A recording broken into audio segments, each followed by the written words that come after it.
ಶ್ರೀನರಸೀಪುರದ KSIC ನಿಗಮದ ಆವರಣದಲ್ಲಿ ಕ್ರೀಡಾಂಗಣ ನಿರ್ಮಾಣಕ್ಕೆ ಭಾರೀ ವಿರೋಧ ವ್ಯಕ್ತವಾಗಿದ್ದು, ಕೆಎಸ್ಐಸಿ ಕಾರ್ಮಿಕರಿಂದ ಪ್ರತಿಭಟನೆ ನಡೆಯಿತು.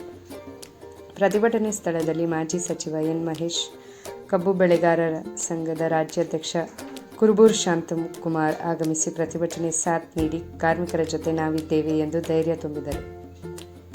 ಈ ವೇಳೆ ಮಾಜಿ ಸಚಿವ ಎನ್. ಮಹೇಶ್ ಮತ್ತು ಕಬ್ಬು ಬೆಳೆಗಾರರ ಸಂಘದ ರಾಜ್ಯಾಧ್ಯಕ್ಷ ಕುರುಬೂರು ಶಾಂತಕುಮಾರ್ ಮಾತನಾಡಿ, ಕೆಎಸ್ಐಸಿ ಸಿಲ್ಕ್ ಫ್ಯಾಕ್ಟರಿ ಆವರಣದಲ್ಲಿ ಕ್ರೀಡಾಂಗಣ ನಿರ್ಮಾಣ ಹೊರಟಿರುವುದು ಅವೈಜ್ಞಾನಿಕ. ತಾಲೂಕಿನಲ್ಲಿ ಉತ್ತಮ ಕ್ರೀಡಾಂಗಣ ಬೇಕು. ಕೆಎಸ್ಐಸಿ ಕಾರ್ಖಾನೆ ಆವರಣ ಬಿಟ್ಟು ಬೇರೆ ಸ್ಥಳದಲ್ಲಿ ನಿರ್ಮಾಣ ಮಾಡಲಿ ಎಂದರು. ಫ್ಯಾಕ್ಟರಿ ಆವರಣದಲ್ಲಿ ಕ್ರೀಡಾಂಗಣ ಮಾಡಿದರೆ 250 ಕುಟುಂಬಗಳ ಬೀದಿ ಪಾಲು, 500ಕ್ಕೂ ಹೆಚ್ಚು ಬೃಹತ್ ಗಾತ್ರದ ಮರ ನಾಶ, 50 ಹೆಚ್ಚು ವಿವಿಧ ಬಗೆಯ ಪಕ್ಷಿಗಳು ನಾಶವಾಗುತ್ತವೆ ಎಂದರು. ನಾಲ್ವಡಿ ಕೃಷ್ಣರಾಜ ಒಡೆಯರ ನಿರ್ಮಾಣ ಮಾಡಿರುವ ಇತಿಹಾಸವುಳ್ಳ ಕಾರ್ಖಾನೆಯಾಗಿದ್ದು, ದೇಶ ವಿದೇಶಗಳಲ್ಲಿ ಮೈಸೂರು ಸಿಲ್ಕ್ ಹೆಸರುವಾಸಿಯಾಗಿದೆ. ಇಂತಹ ಫ್ಯಾಕ್ಟರಿಯನ್ನು ಉಳಿಸುವ ನಿಟ್ಟಿನಲ್ಲಿ ಸಿಎಂ ಸಿದ್ದರಾಮಯ್ಯನವರು ಚಿಂತನೆ ಮಾಡಬೇಕು ಎಂದು ಒತ್ತಾಯಿಸಿದರು. ಸಿಎಂ ಸಿದ್ದರಾಮಯ್ಯನವರು ಕಾರ್ಖಾನೆಯ ಬಗ್ಗೆ ಭೇಟಿ ನೀಡಿ ಇಲ್ಲಿನ ಚಿತ್ರಣವನ್ನು ಅವಲೋಕನ ಮಾಡಿ ಕಾರ್ಖಾನೆಯ ಆವರಣದಲ್ಲಿ ನಿರ್ಮಾಣ ಮಾಡುತ್ತಿರುವ ಕ್ರೀಡಾಂಗಣ ಕಾಮಗಾರಿ ನಿಲ್ಲಿಸಬೇಕು. ಫ್ಯಾಕ್ಟರಿ ಹೆಚ್ಚಿನ ರೀತಿಯಲ್ಲಿ ಅಭಿವೃದ್ಧಿಪಡಿಸಿ ಕಾರ್ಮಿಕರಿಗೆ ಉದ್ಯೋಗ ನೀಡಬೇಕು ಎಂದು ಆಗ್ರಹಿಸಿದರು. ಪ್ರಕೃತಿ ನಾಶ, ಕ್ರೀಡಾಂಗಣ ನಿರ್ಮಾಣ ಮಾಡೋದು ಎಷ್ಟು ಸರಿ? ಈ ಕೂಡಲೇ ಸರ್ಕಾರ ಈ ನಿರ್ಧಾರ ಕೈ ಬಿಡಬೇಕು. ಬೇರೊಂದು ಸ್ಥಳದಲ್ಲಿ ಕ್ರೀಡಾಂಗಣ ನಿರ್ಮಾಣ ಮಾಡಬೇಕು. ಇಲ್ಲವಾದಲ್ಲಿ ಮುಂದಿನ ದಿನಗಳಲ್ಲಿ ಉಗ್ರ ಹೋರಾಟ ಕೈಗೊಳ್ಳುತ್ತೇವೆ ಎಂದರು. ಬಳಸ್ಕೊಳ್ತಕ್ಕಂಥದ್ದು ಸೂಕ್ತವಾದಂಥ ಜಾಗ ಅಲ್ಲ. ಇನ್ನು ಬೇರೆ ಬೇರೆ ಕಡೆ ಜಾಗಗಳಿವೆ. ಅದನ್ನು ಪ್ರತ್ಯಕ್ಷವಾಗಿ ವೀಕ್ಷಣೆ ಮಾಡಿ ಬೇರೆ ಕಡೆ ಮಾಡಿ ನಾವು ಕ್ರೀಡಾಂಗಣ ಮಾಡಲಿಕ್ಕೆ ನಮ್ಮದು ಕೂಡ ಒತ್ತಡ ಇದೆ. ಆದರೆ ಈ ಒಂದು ಕೆಎಸ್ಐಸಿ ಒಳಗೆ ಇರತಕ್ಕಂಥ ಜಾಗವನ್ನು ಕೆಎಸ್ಐಸಿಗೆ ಮೀಸಲಾಗಿ ಇಡಬೇಕು ಮತ್ತು ಮುಖ್ಯಮಂತ್ರಿ ಸಿದ್ದರಾಮಯ್ಯ ಕ್ಷೇತ್ರದಲ್ಲಿ ಇರುವ ಒಂದು ಕೈಗಾರಿಕೆಯನ್ನು ಮತ್ತಷ್ಟು ಡೆವಲಪ್ಮೆಂಟ್ ಮಾಡಬೇಕಾಗ್ತದೆ.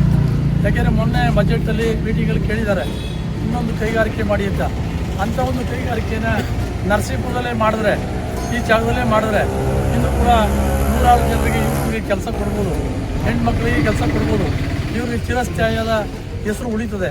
ಅಂಥ ಕೆಲಸವನ್ನು ಮಾಡಲಿ ಅಂತ ಸಿದ್ದರಾಮಯ್ಯನವರಿಗೆ ಒತ್ತಡ ಮಾಡಿದೆ. ಮತ್ತು ಏನು ಜಿಲ್ಲಾ ಮಂತ್ರಿಗಳಂಥ ಮಾದೇವಪ್ಪ ಅವರು ಕೂಡ ಈ ಒಂದು ಕೆಲಸವನ್ನು ಸ್ಟಾಪ್ ಮಾಡಲಿಕ್ಕೆ ಬೇಕಾದಂಥ ಕ್ರಮಗಳನ್ನ ಕೈಗೊಂಡು ಅವರೇ ಬಂದು ನೇರವಾಗಿ ನೋಡಿ ಈ ಸಮಸ್ಯೆಯನ್ನು ಬಗೆಹರಿಸಲಿ ಅಂತಕ್ಕಂಥ ಒತ್ತಾಯವನ್ನು ಮಾಡ್ತಾಯಿದ್ದೀನಿ. ನಾವು ಕೆಎಸ್ಐಸಿ ಕಾರ್ಮಿಕರ ಪರವಾಗಿ ಇದ್ದೇವೆ. ಯಾರು ಆತಂಕ ಪಡಬೇಕಾದಂಥ ಅವಶ್ಯಕತೆ ಇಲ್ಲ. ನೀವೆಲ್ಲ ನಮ್ಮ ತಾಲೂಕಿನ ಹೆಣ್ಮಕ್ಳು, ನಿಮ್ಮ ಪರವಾಗಿ ನಾವಿದ್ದೀವಿ. ಯಾವುದೇ ರೀತಿಯ ಹೋರಾಟಕ್ಕೂ ಸಿದ್ಧವಾಗಿದ್ದೀವಿ. ನೀವು ಯಾರು ಆತಂಕ ಪಡಬೇಡಿ ಅಂತ ಅವ್ರಿಗೂ ಕೂಡ ಒಂದು ಆಶ್ವಾಸನೆ ಭರವಸೆಯನ್ನು ಕೊಟ್ಟಿದ್ದೀವಿ.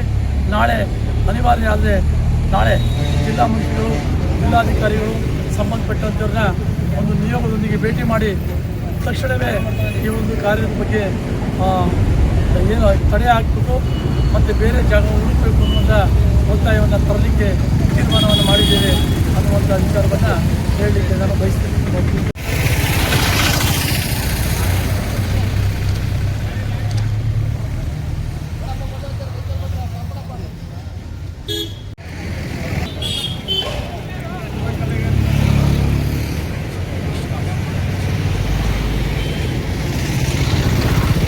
ಮದುವೆಗಳು ಹೋಗ್ತಾ ಇದೆ. ಸಿಲ್ಕ್ ಫ್ಯಾಕ್ಟ್ರಿ ಸಿಲ್ಕ್ ಫ್ಯಾಕ್ಟ್ರಿ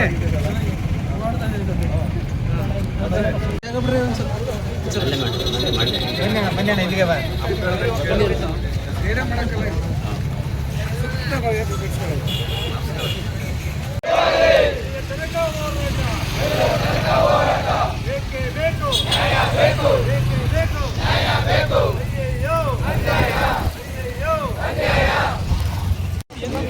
ಹೋರಾಟ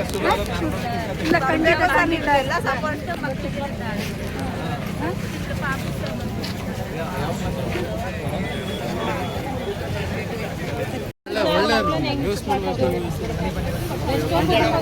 ನಮ್ಮ ಅಧ್ಯಕ್ಷರು ಮಾಡ್ತಾರೆ ಬಿಡಿ.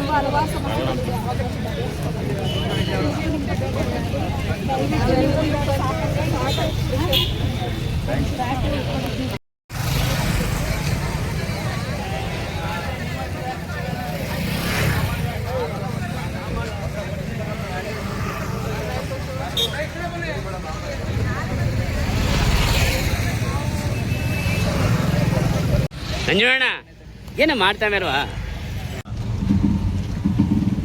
ನಾನಿಲ್ಲಿ ಬುದ್ಧ ವಿಹಾರಕ್ಕೆ ಹೋಗಿ ಪ್ರಾರ್ಥನೆ ಮಾಡಿ ಕೊಳ್ಳೇಗಾಲಕ್ಕೆ ಹೋಗ್ತಾ ಇದ್ದೆ.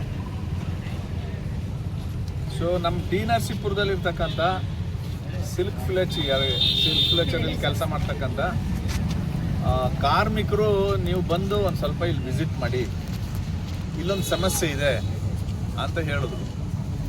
ನಾನು ಬಂದು ಒಳಗಡೆ ಹೋಗಿ ಇಡೀ ಫ್ಯಾಕ್ಟ್ರಿಯ ಇಡೀ ಪ್ರದೇಶವನ್ನು ನಾನು ಸುತ್ತಾಡ್ಕೊಂಡು ಬಂದು ಏನು ಸಮಸ್ಯೆ ಅಂತ ಕೇಳಿದೆ. ಈ ಫ್ಯಾಕ್ಟ್ರಿ 1912ರಲ್ಲಿ ನಾಲ್ವಡಿ ಕೃಷ್ಣರಾಜ ಒಡೆಯರು ಪ್ರಾರಂಭ ಮಾಡಿದಂಥ ಫ್ಯಾಕ್ಟ್ರಿ. ಈಗ KSIC ಅಂತ ಅಡ್ವರ್ಟೈಸ್ಮೆಂಟ್ ಬರ್ತದೆ ನೋಡಿ. ಇಡೀ ರಾಜ್ಯ ಪೂರ್ತಿ ಬೆಂಗಳೂರು ಸುತ್ತಮುತ್ತ ಎಲ್ಲ ದೊಡ್ಡ ದೊಡ್ಡ ಹೋರ್ಡಿಂಗ್ಸ್ ಹಾಕಿರ್ತಾರೆ. ಹಾಂ, ಆಮೇಲೆ ಹಿಂದಿ ಫಿಲಮ್ ಆಕ್ಟ್ರೆಸ್ಗಳು ಅವ್ರದ್ದೆಲ್ಲ ಅಡ್ವರ್ಟೈಸ್ಮೆಂಟ್ ಇರ್ತದೆ ನೋಡಿ. ಮೈಸೂರು ಸಿಲ್ಕ್ ಅಂತ. ಆ ಮೈಸೂರು ಸಿಲ್ಕ್ಗೆ ಎಳೆ ತಯಾರಿ ಮಾಡಿ ಕಳಿಸ್ತಕ್ಕಂಥ ಫ್ಯಾಕ್ಟ್ರಿ. ಇಲ್ಲಿಂದ ಎಳೆನ ತಯಾರಿ ಮಾಡಿ ಕಳಿಸಿದ್ರೆ ಅದು ಚನ್ನಪಟ್ಟಣ ಮತ್ತು ಮೈಸೂರು ಇಲ್ಲಿ ಸೀರೆಯಾಗಿ ಕನ್ವರ್ಟ್ ಆಗಿ KSIC ಮೂಲಕ ಮಾರಾಟ ಆಗ್ತದೆ. ಸೊ ಈಗ ಈ ಮೈಸೂರು ಸಿಲ್ಕ್ ಸ್ಯಾರಿ ಇದೆಯಲ್ಲ, ಅದಕ್ಕೆ ಓಂ ನಾಮ ಹೇಳ್ತಕ್ಕಂಥ ನರಸೀಪುರ ಸಿಲ್ಕ್ ಫ್ಯಾಕ್ಟ್ರಿಯನ್ನ ಇಂಡೈರೆಕ್ಟ್ ಆಗಿ ಮುಚ್ಚಿ 200-250 ಕಾರ್ಮಿಕ ಕುಟುಂಬಗಳನ್ನ ಬೀದಿಗೆ ತಳ್ಳುವಂತಹ ಒಂದು ವ್ಯವಸ್ಥಿತ ಪಿತೂರಿ ಇಲ್ಲಿ ನಡೀತಾ ಇದೆ ಅಂತ ನನಗನ್ಸುತ್ತೆ. ನೋಡಿ, ಇಲ್ಲಿ 250 ಜನ ವರ್ಕರ್ಸ್ ಇದ್ದಾರೆ. 250 ಜನ ವರ್ಕರ್ಸ್ ಅಲ್ಲಿ ಪರ್ಮನೆಂಟ್ ಆಗಿರೋರು 14 ಜನ. ಇನ್ನು ಉಳಿದವರೆಲ್ಲ ಔಟ್ಸೋರ್ಸ್ ಅಲ್ಲಿ ಕೆಲಸ ಮಾಡೋರು. ಈ ಔಟ್ಸೋರ್ಸ್ ಅಲ್ಲಿ ಕೆಲಸ ಮಾಡೋರು ಬರೀ 15,000 ರೂಪಾಯಿ ಕೆಲಸ ಮಾಡ್ತಾ ಇದ್ದಾರೆ. ಅಂದ್ರೆ ಮಿನಿಮಮ್ ವೇಜಸ್ ಅಲ್ಲಿ ಕೆಲಸ ಮಾಡ್ತಾ ಇದ್ದಾರೆ. ಸೊ ಈಗ ಅದು ಯಾವ ಪುಣ್ಯಾತ್ಮನಿಗೆ ತಲೆ ಓಡ್ತೋ ಗೊತ್ತಿಲ್ಲ.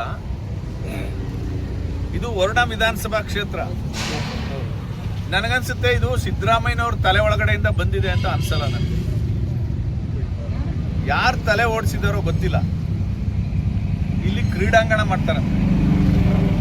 ಈ ಖಾಲಿ ಜಾಗ ಇದೆಯಲ್ಲ, ಆ ಕ್ರೀಡಾಂಗಣ ಹೆಂಗ್ ಮಾಡ್ತಾರೆ ಸ್ಕೆಚ್ ತೋರ್ಸಪ್ಪ ಅಂತ ನಾನು ನಮ್ಮ ಕಾರ್ಮಿಕರಿಗೆ ಕೇಳಿದೆ.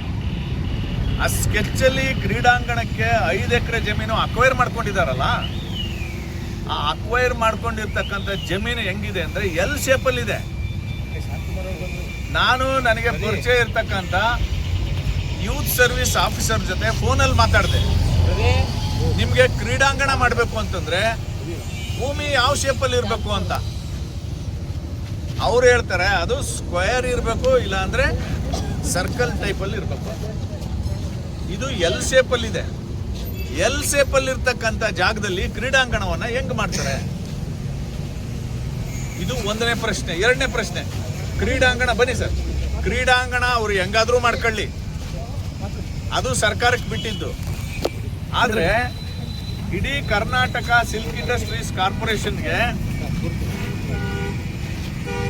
ಈ ಕಚ್ಚಾ ವಸ್ತು ತಯಾರಾಗಿ ಹೋಗ್ತಕ್ಕಂಥದ್ದು ನಮ್ಮ ನರಸೀಪುರ ಸಿಲ್ಕ್ ಫ್ಲೆಚರಿಂದ. ಇಲ್ಲಿ ಪರಿಸರವಾದಿಗಳು, ಈ ಭಾಗದ ಪರಿಸರವಾದಿಗಳು, ಪ್ರಗತಿಪರರು ಎಲ್ಲರೂ ವಿರೋಧ ಮಾಡ್ತಾ ಇದ್ದಾರೆ. ವಿಶೇಷವಾಗಿ ಪರಿಸರವಾದಿಗಳು ಯಾಕೆ ವಿರೋಧ ಮಾಡ್ತಾ ಇದ್ದಾರೆ ಅಂದ್ರೆ, ಈ ಫ್ಯಾಕ್ಟ್ರಿ ಜಾಗದಲ್ಲಿ 860 ಮರಗಳಿದೆ. 30-40 ವರ್ಷಗಳಿಂದ ಬೆಳೆದು ನಿಂತಿರ್ತಕ್ಕಂಥ ಮರಗಳಿದೆ.